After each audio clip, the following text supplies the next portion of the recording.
மக்களே, போலீஸ் பரிதாபங்கள்ல இன்னொரு நிகழ்வு. இந்த ரோட்ல அடிபட்டு சாகுறவங்க, இந்த ரயில்வேல அடிபட்டு சாகுறவங்க, இந்த மாதிரி பணம்லாம் அனாதையா கிடக்கும். யாருக்குமே அந்த நிகழ்ச்சி தெரிஞ்சிருக்காது. யாராவது போகிற போக்கில் போலீஸ் ஸ்டேஷனில் சொல்லியிருப்பாங்க. அங்கே வந்து ஒரு போலீஸை பாதுகாப்பு போட்டு விடிஞ்சு தூக்கிட்டு போகிற வரைக்கும் உட்காந்துரு அப்படிம்பாங்க. குட்டு குட்டு குட்டு குட்டு குட்டுன்னு உட்காந்துட்டு பேய் வருது, பிசாஸ் வரும். அதுக்கு வந்து நிறைய சினிமாலெலாம் பார்த்துருப்பீங்க. வேறு எஃபெக்ட்லாம் கொடுத்து ஒரு சவுண்டெல்லாம் கொடுப்பாங்க. இப்போ நிஜத்தில் அப்படி இருக்கான்னா, நிஜத்தில் வந்து இந்த சவுண்டெல்லாம் கேட்காது. பேய் பிசாஸ்லாம் இருக்கா இல்லையாங்கிறதுலாம் நம்ம இப்போ தெரியாது. இருந்தாலும் ஏதாவது ஒரு சத்தம் கேட்டு நாய் ஒரு ஊழல் அடிச்சுனா கூட சொறையே இருக்கும். தைரியமான போலீஸு தைரியமாக உட்காந்துருக்கோம். தைரியம் இல்லாத போலீஸ்லாம் என்ன பண்ணோம்?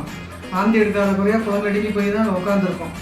அப்புறம் அந்த போலீஸ் விடிய விடிய அங்கே உட்காந்துட்டு இருக்கிற பேய் பிசாஸ்லாம் ஷூன்னு விரட்டிட்டு அப்புறம் விடிஞ்சதுக்கப்புறம் இன்னொரு அதிகாரி வருவாங்க. அவங்க அந்த அப்புறம் பணத்தை எடுத்துகிட்டு போய் பிரேத பரிசோதனை போய் அட்மிஷன் பண்ணி மற்ற வேலைகள்லாம் நடக்கும். அது வரைக்கும் அந்த போலீஸு உயிரை கையில் பிடிச்சி தான் உட்காந்துருக்கணும்.